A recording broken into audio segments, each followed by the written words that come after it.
নমস্কাৰ বন্ধুসকল, আশা কৰিছোঁ আপোনালোক সকলো কুশলে আছে। বন্ধুসকল, আজি আপোনালোকৰ সৈতে এই সময়ত দেখুৱাবলৈ লৈ আছোঁ চাওক, কৰ্মচাৰী আৰু পেঞ্চনাৰ সকলৰ বাবে শেহতীয়াকৈ এটা নতুন খবৰ প্ৰকাশ পাইছে। বন্ধুসকল, এই গুৰুত্বপূৰ্ণ ইনফৰমেশ্যনটোৰ বিষয়ে অৱগত হোৱাৰ লগে লগে আপোনালোকক জনাবলৈ যত্ন কৰিছোঁ আৰু আশা কৰিছোঁ আপোনালোকে ভিডিঅ'টোৰ সৈতে সহযোগিতা কৰিব।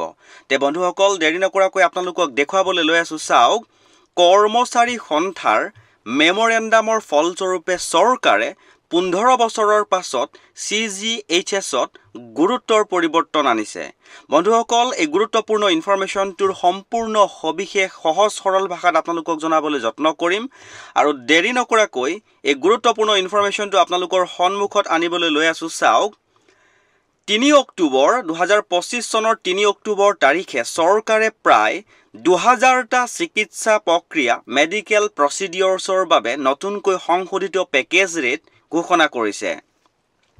এই নতুন ৰেটসমূহ অক্টোবৰৰ 13 তাৰিখৰ পৰা অৰ্থাৎ 2025 চনৰ অক্টোবৰৰ 13 তাৰিখৰ পৰা কাৰ্যকৰী কৰা হ'ব বুলি শেহতীয়াকৈ এটা গুৰুত্বপূৰ্ণ ইনফৰমেশ্যন প্ৰকাশ পাইছে।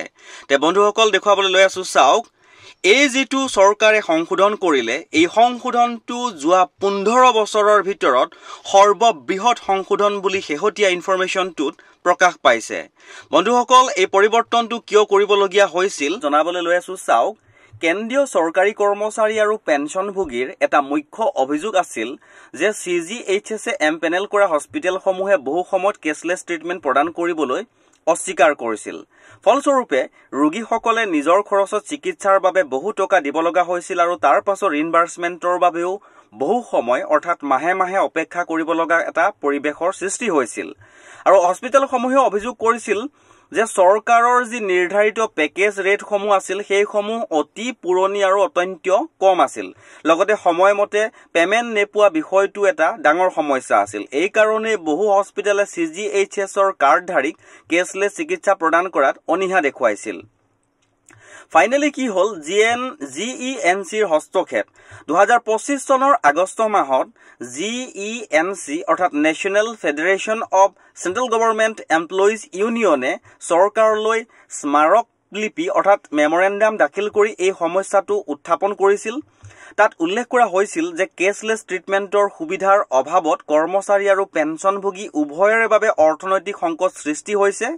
বহু সময়ত জৰুৰী পৰিস্থিতিটো চিকিৎসা কৰিব পৰা তেওঁলোকে সুবিধা পোৱা নাই বা নাকচ কৰা হৈছিল। আৰু এতিয়া সেইবাবেই নতুন সংস্কাৰৰ কি ইনক্লুড কৰিলে স্কিমটো জনাবলৈ লৈ আছোঁ চাওক। চৰকাৰে এতিয়া প্ৰায় 2000টা চিকিৎসা প্ৰক্ৰিয়াৰ বাবে নতুন পেকেজ ৰেট নিৰ্ধাৰণ কৰিছে। এই ৰেটসমূহ চহৰৰ শ্ৰেণী অনুসৰি হ'ব, যেনে Tier 1, Tier 2, Tier 3 আৰু হস্পিটেলৰ গুণগত মান অনুসৰি ভিন্ন ভিন্ন হ'ব। উদাহৰণস্বৰূপে Tier 2 চহৰসমূহত পেকেজ ৰেটসমূহ মূল ৰেটতকৈ 19% কম হ'ব। Tier 3 চহৰসমূহত পেকেজ ৰেট মূল ৰেটতকৈ 20% কম হ'ব। এনে BH মান্যতাপ্ৰাপ্ত হস্পিটেলসমূহে মূল ৰেটত সেৱা প্ৰদান কৰিব পাৰিব। এনেকুৱা কিছুমান ফেচিলিটিজ তেওঁলোকে বৰ্তমান ইনক্লুড কৰিছে। আৰু এই ইনক্লুড কৰাৰ পাছত কৰ্মচাৰী আৰু পেঞ্চনভোগীসকল কিদৰে উপকৃত হ'ব, এইটো আটাইতকৈ গুৰুত্বপূৰ্ণ ইনফৰমেশ্যন। নাম্বাৰ 1, কেছলেছ ট্ৰিটমেণ্ট সহজ হ'ব। নতুন ৰেটসমূহ বাস্তৱসন্মত হোৱাত হস্পিটেলসমূহে এতিয়া বিনা দ্বিধাই CGHS কাৰ্ডধাৰী কেছলেছ চিকিৎসা প্ৰদান কৰিব পাৰিব। নম্বৰ 2, নিজৰ খৰচত চিকিৎসাৰ প্ৰয়োজন কমিব। কৰ্মচাৰী আৰু পেঞ্চনভোগীক চিকিৎসাৰ আৰম্ভণিতে ডাঙৰ টকাৰ দৰকাৰ নহ'ব। নম্বৰ 3, ৰিইম্বাৰ্ছমেণ্টৰ সমস্যা হ্ৰাস পাব। বহু মাহ ধৰি পইচা ফচি থকা বা পইচা আটকি থকাৰ সমস্যাটো কমি যাব। উন্নত স্বাস্থ্য সেৱাৰ প্ৰৱেশাধিকাৰ বৃদ্ধি পাব। এতিয়া কাৰ্ডধাৰীয়ে বিশ্বাসেৰে এমপেনেল হস্পিটেলসমূহত চিকিৎসা কৰিবলৈ সুবিধা পাব। তে বন্ধুসকল, এটা গুৰুত্বপূৰ্ণ ইনফৰমেশ্যন পালোঁ। বিশেষকৈ কৰ্মচাৰীসকলৰ মেডিকেল ট্ৰিটমেণ্টৰ সৈতে জড়িত এটা গুৰুত্বপূৰ্ণ ইনফৰমেশ্যন শেহতীয়াকৈ প্ৰকাশ পালে আৰু পোৱাৰ লগে লগে আপোনালোকৰ সৈতে জনাবলৈ যত্ন কৰিলোঁ। যদি ইনফৰমেশ্যনটো ভাল লাগিছে তেনেহ'লে আপুনি এবাৰ শ্বেয়াৰ কৰি দিব বুলি আশা ৰাখিলোঁ।